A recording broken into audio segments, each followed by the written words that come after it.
Good morning, you guys. I love you first and foremost. Father God, I ask that you walk into the house, the home, and the lives of every person represented under the sound of my voice. On today, God, I ask that you touch, heal, deliver, restore, and bless them from the top of their heads to the sole of their feet. Let the words of my mouth be approved by you on today, God.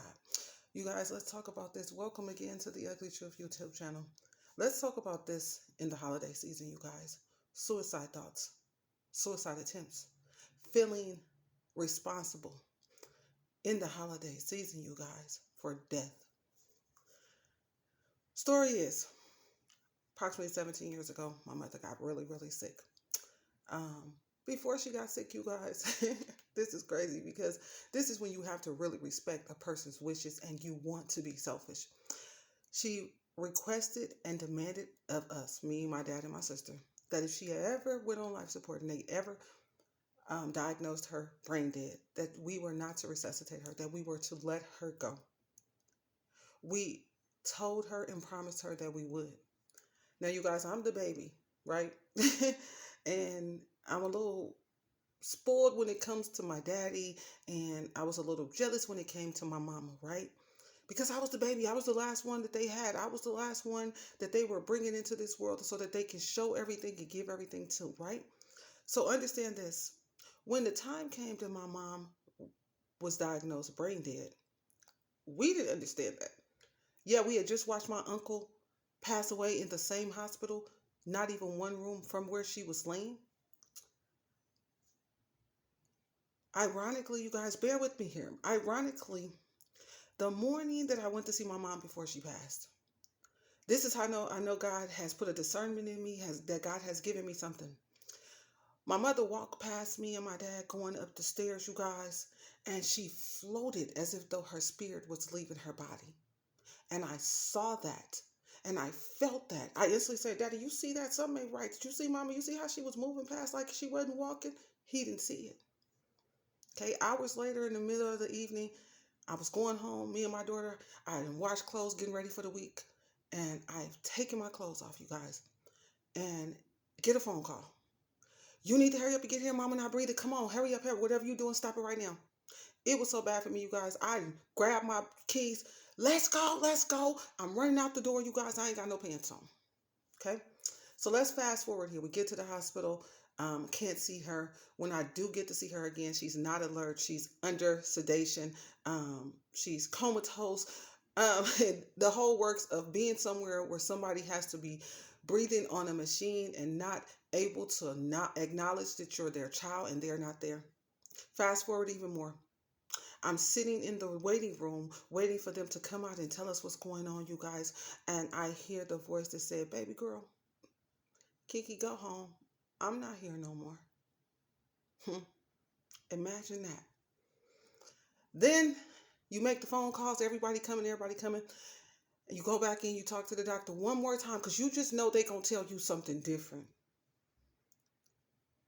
You know they gonna tell you something different because you know this ain't how this day gonna end for you. This is not how your new chapter, because your birthday coming up. It ain't for to start like that for you.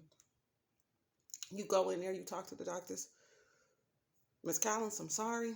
We've done all we can. We've ran multiple tests. Bottom line is this. I need you to go talk to your father. I need you to find out what you guys want to do, but I need an answer. Oh my God. So I go out. I'm Rachel, Daddy, come on, let's go. Let's go have this talk. Got to have this talk. I explain the situation. I tell them what happened. We all agreed that Mama said she wasn't going to do it. Don't do it to her. Let her go. Right? In that moment, I was left standing alone because both my father and my sister could not make that decision, could not make that call. So I was left standing alone. Here I am feeling like, what? Where y'all go?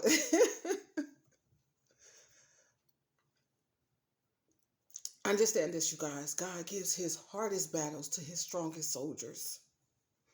In this holiday season, you guys, I am coping with still 17 years later, feeling like because I told them when to pull the plug and we stood there by my word, because it's what she said and I was respecting her wishes against all that was in me and I knew and loved and felt. I did what my mama said, and they stood by me. But nobody knows the pain that I've endured for 17 years, you guys, of saying it was time. Who am I, little old me? Who am I to tell these people to take the plug and cut it off and allow me and my family and friends to stand here and watch my mother take her last breath and flatline right before my very eyes, and having to pull my sister off of her and watch my daddy not cry because he's so strong, but hear her words over and over again in my head and feeling like, who in the hell, Kioka, do you think you are? 17 years go 17 years long, you guys, I have been coping with, not even just in the holidays, but even more so in the holidays, because it happened in July. My 30th birthday was happening in September. And then the first holiday was going to be Thanksgiving without my mom. No more hearing her sing them songs and cry because she was missing her mom and dad. No more waking up to smelling her sweet potato pies that only she could make like that, and I didn't get the recipe to. You guys, you got to understand the pain here. What people don't know is I suffered, I'm going to take that back, with feeling like I killed my mama, y'all. Ugly truth. I went to her house and I took some pills, and I felt like because I had killed my mama, I needed to go with her. So I made a suicide attempt, you guys, while my kids were gone to school and nobody was around. Yep. Ugly truth. I took some pills that my mama had. But let me tell you how God works. I took the pills, I swallowed them, I drank a glass of water behind them, and I laid in my bed. I dozed off. But God, I woke up throwing up, you guys. Sick as a dog, throwing up. And all I could hear was my mama saying, "It is not your time. You did what I asked of you." Oh, but God, on today, somebody needs to understand that it was not your fault. And that God put you in that position because he knew you were strong enough to handle it. And baby, when I tell you I put my mama away so beautifully, and the day that I realized that I was supposed to speak to other people is the day I got up in her funeral. And I spoke to them people like I was speaking to somebody that had just pulled my heart out, and I needed them to understand my pain. Why? Because I now know that God has purposed me in this life. He's using my life. He has always used my life so that I would have a testimony and I could give it out to the world. So if you're battling with, oh my God, it was your fault. Oh, I could have done. Let it go. Forgive yourself for the thoughts of you being wrong and you doing what you were not supposed to do, because God has forgiven you for that if you've asked him for that.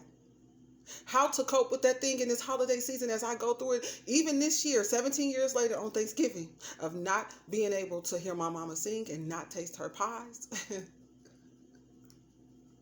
How to cope with that thing, prayer. Perseverance in knowing that you can keep going because you have already survived it. In this holiday season, coping with losing a loved one and their death. And then forgiving yourself for even having the suicide attempt thoughts. For even attempting to take your life because that's not your place. Ugly truth about me. And I'm not afraid to share it, you guys. I attempted suicide. I thought that life would be better because I would be gone. Because I felt like I had killed my mama. But I didn't. God needed her more. And that's what we have to understand. You guys, your struggle is not your own. The battle is not yours. It's God's. So we got to learn to give it to him. If you are struggling on today and you're trying to cope and deal with the holiday season without your loved one because you feel like you didn't spend enough time with them, your life was purposed before you were even born. God knew what was going to happen. We just have to live in the love and the memories that we have with that person. I love you guys on today. Always remember that somebody in this world needs what you have to offer, and somebody in this world has what we need. On today, you guys, I can smile knowing that God has put me here because He knows that I am strong enough to endure and overcome it all. He knows that I am deserving of everything that I'm going after. Have a really good day. I love you guys.